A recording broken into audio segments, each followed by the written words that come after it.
Uma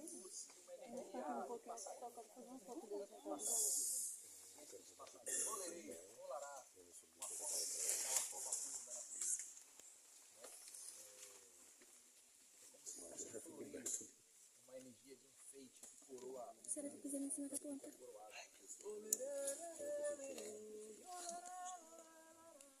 Aí decorre uma letra, um conhecimento, uma sabedoria durante o canto, e nos intervalos esse canto é coroado com expressões que lembram a natureza, que lembram os pássaros. Né?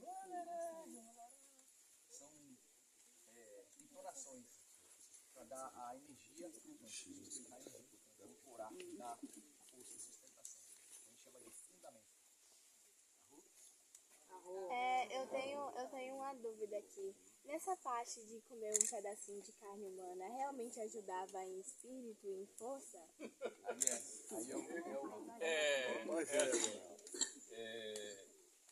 Eu mais uma vez, para responder a você, eu passaria outra lição de casa para você.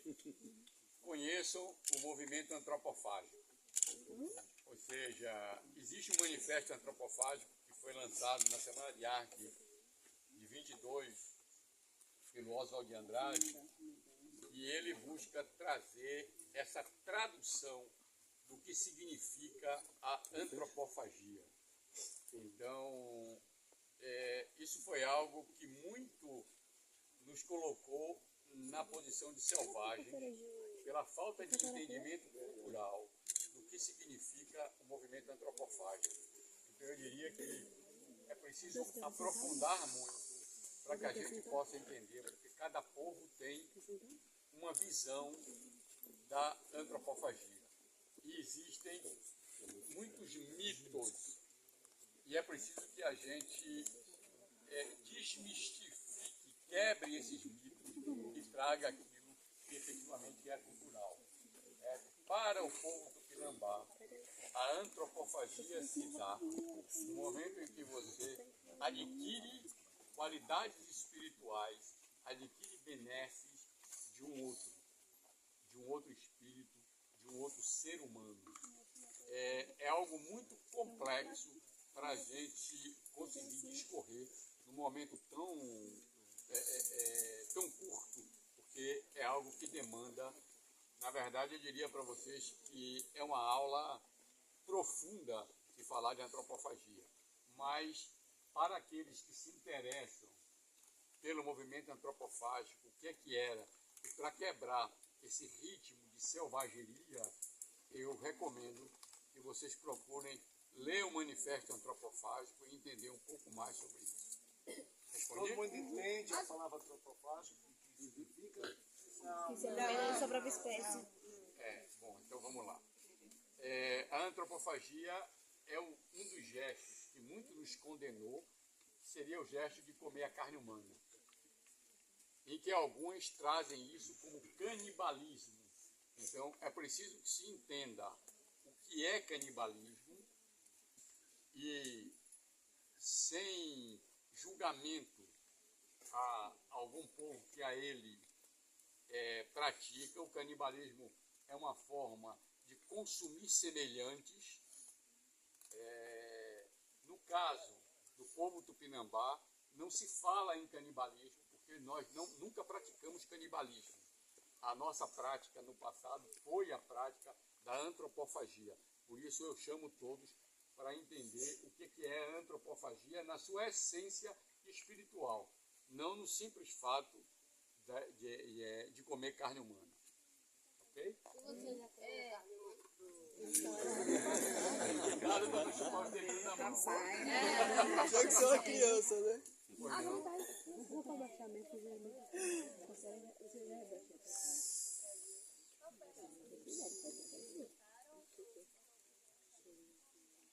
Na verdade, eu diria para vocês que nós recebemos algo que para nós era completamente inusitado. O que era aquilo? Quem eram aquelas pessoas? Será que eram deuses? Ou será que eram demônios? Então, houve um momento, tem um grande escritor da literatura indígena chamado Ailton Krenak.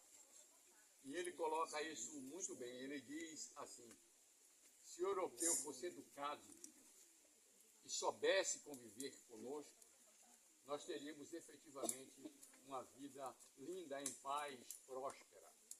Se não fosse a linha exploratória de querer tirar absolutamente tudo, nós teríamos uma outra visão, uma outra forma de convívio, muito mais humano do que aquele em que alguém chegou se considerando de uma cultura superior e buscando subjugar aqueles que aqui estão. Respondi? Quer perguntar, faz mais alto, por favor, para todos escutarem. As músicas.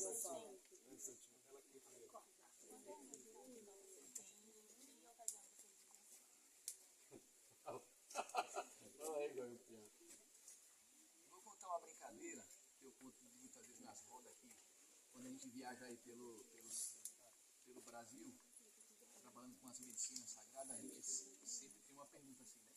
Uma ciência. E aí eu conto a história que tem um caboclo uma vez que ele morava na cidade. Né? Você mora na cidade? Aí ele morava na cidade. E aí ele tinha uma vida lá na cidade. Né? Aí um dia ele foi, largou tudo lá.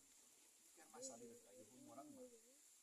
Resolveu as coisas que tinha para resolver, pegou as coisas que dava para levar e fez uma casinha lá dentro do mato e foi morar lá. Aí, como lá a opção de vida que ele fez, ele não tinha muito conhecimento lá do mato, né? De como era a vida no mato, como que funcionava a energia, como é que funcionava o dia a dia, né? E aí ele foi aprendendo no dia a dia, foi aprendendo, o tempo foi passando um tempo bom. Aí um belo dia ele foi lá, falou, rapaz, eu vou comprar um rádio, eu vou botar o rádio lá em casa. Aí o caboclo foi lá, comprou o rádio, aquele rádio antigo, comprou na feira do rolo, né? Aquelas feiras do rolo, né? Aí pegou o radinho, foi lá e botou na cadeira de taipa dele lá. Aí o radinho não pegou. Girava, e não pegava. Aí ele pegou um motorzinho, aqueles motorzinhos, sabe, que enrola no copo. Esse motorzinho que tem. Aí pegou, desenrolou os poderzinhos do motorzinho, amarrou na anteninha do rádio, puxou lá por cima da oca, por cima, e amarrou na casa que morava, amarrou lá em cima. Fez uma antena no meio. E aí ele foi mexer lá, e aí começou a pegar uma rádio. Só que essa rádio, ele não entendia com o pensamento, ele não entendia com o racional. Essa rádio ele só podia ouvir com o coração. E aí quando ele ia dormir, né, que ele fazia as preces dele, os agradecimentos do dia dele, ele ligava o rádio bem baixinho e deixava lá chegando. E ia escutar o que se saiu do coração dele. E aí ele começava a ouvir músicas que eram de outras dimensões. Né? São cantos sagrados com fundamentos que vêm de outras dimensões. E eles permanecem nas outras dimensões. Né? O próprio pensamento do caboclo, ele tinha outras dimensões, ele não sabia. Aí quando ele descobriu nessas dimensões, ele começou a aprender. Essas músicas tocavam no radinho. E elas são muitas, viu? Não tem assim um número específico. Né? Porque pode acontecer da gente estar cantando e qualquer um de vocês aqui ouvir uma música de outro campo e começar a cantar do nada. Aí saiu uma música. Né? Só que muitas vezes essa música, de repente, ela já existiu. Ela já esteve num outro povo, num outro tempo. Então esse outro tempo agora está trazendo para nós essas que a gente chama de tecnologias ancestrais. Então são cantos que vêm lá dos tempos antigos, que vêm das estrelas, que vêm das matas, e eles vão formando as palavras, as rimas, vão formando as poesias, vão formando os fundamentos, a funda, fala da ciência da natureza, fala da ciência dos bichos, né? Fala da cura do ser, e assim são inúmeros, infinitos. Que a gente possa merecer viver uma vida como vivia antigamente, né? Cantando. As músicas de vocês foram inspiradas nas suas conquistas ou em outras coisas também? Na Terra, né? Tudo que tem no mundo. Tudo que a gente sai sentindo pelo mundo. O mundo vai ensinando para fazer os cantos. Tudo que o mundo mostra, no caso. São coisas que a gente aprende no mundo, né? Aprende convivendo, aprende observando. Né? A gente fica atento, porque a ciência, ela se manifesta em nosso semelhante, né? a ciência que a gente chama do sagrado, ela se manifesta. Então, muitas vezes, se a gente vem observando uma pergunta, muitas vezes uma pergunta, ela traz uma clareza, ela traz também com ela uma dor, ela traz um sentimento, a gente não sabe de onde vem. Então, ele vai fazer uma pergunta, a gente observa se aquela pergunta é somente uma pergunta racional para poder obter um conhecimento, ou se também é uma pergunta que vem carregando uma ancestralidade junto com ela. Então, a gente sente essa energia. Por isso, a gente canta, quando a gente faz algumas pausas no nosso trabalho, no nosso dia a dia, a gente canta. E a alegria de cantar é a alegria de transmutar, é a alegria de limpar. É como se fazer uma faxina no pensamento. O pensamento está com um monte de coisa. Você começa a cantar, lembra do vô, lembra da avó, lembra das coisas antigas, vai cantando um cantozinho leve, daqui a pouco limpou o pensamento. Está tudo ok, a gente continua na luta. Também cada canto tem uma história. Às vezes um canto fala mais do que uma palestra, né? Às vezes um canto fala mais do que uma leitura. O canto também traz esse sentimento.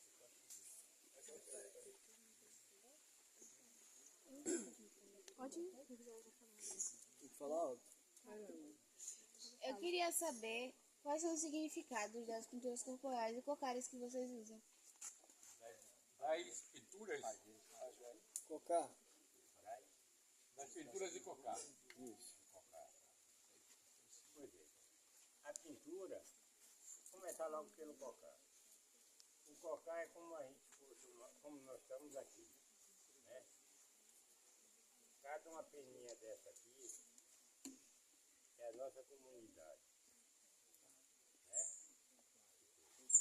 Essa peninha que tem no meio, bem comprida, significa o cacique que comanda toda a comunidade da aldeia. Essa outra peninha é a peninha do, chama-se Tupajé, a menor, né? Que tem aqui no meio, a menor. Que é, como muitos falam, é o feiticeiro, é o mestre que faz as orações, que dá conselho. A outra peninha, que é quase do tamanho de pajé, é como se fossem nossos anciões que estão ali.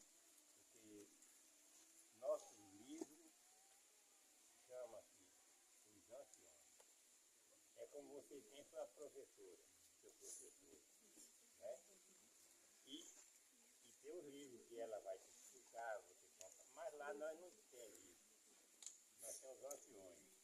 E eles são os professores nossos, das crianças, de toda a comunidade nossa. Ele vai passando os seus conhecimentos.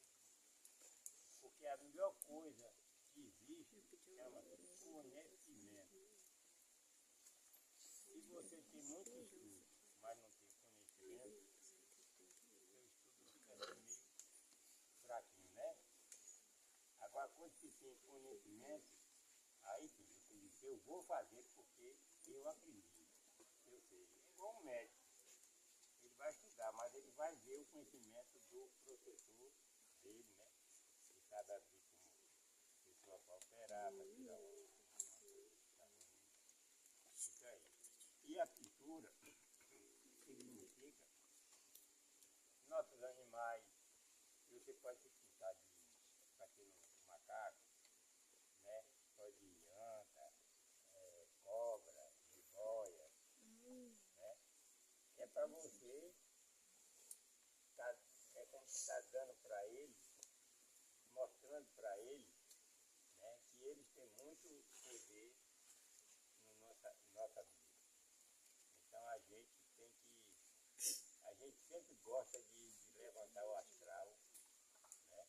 Como aqui, nós estamos aqui num lugar sagrado, onde moram muitos espíritos de águas, de animais, né, do fogo. Então, muitas pessoas dizem que eu estava numa mata. Não, você quando sair daqui, se você prestou atenção, como você é feito, e preste atenção como sai mais leve, né? Mais alegre, seu coração parece que tudo que você vê, o que você vê aqui dentro, você vai ficar encantado,